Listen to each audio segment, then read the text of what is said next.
shout out mga kaidol no kung asa si Pobre Macaloy. Si Pobre Macaloy sa vlogger karon ang inyong mayor sa Butuan naa diri sa barangay Mahugani mga kaidol. Surprise kay mga kaidol no naay birthday celebrant isa sa mga young generation na to mga kaidol. Siyempre ang kabataan, siyempre love kay ni Pobre Macaloy. So maogi i-guide ko sa Ginoo dire no mga kaidol no karong adlaw nga isa sa to ang idol nga no ang aspiring star diri sa Mahugani. So idol happy birthday ha. So unsay may istorya nimo na na-meet nimo si Pobre Macaloy sa imong birthday karon? Unsay imong istorya? Lipay ko, dako kay ko kan. Dako ko pasalamat. Oh, salamat kayo. So unsay imong birthday wish sa imong pila edad nimo ron?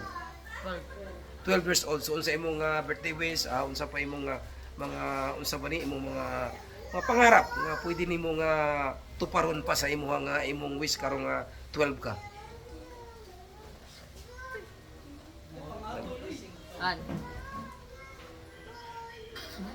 Maayong lawas. Kanunay ang lawas o mo eskwela pagtarong para naa kay plano nga mo tabang pun sa imong igsuon, sa imong papagmama. So unsa may imong kurso nga kuhaon pohon? Kan. Siman. Magsiman ka. So good idea magsiman ka kasi ako musuporta ko nimo ha. Musuporta ko sa imo, ako musuporta ko nimo. So I love you so much ha.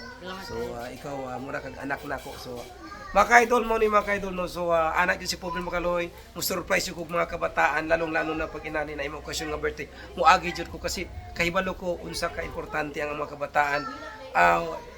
Kinahanglan sila pagmamahal.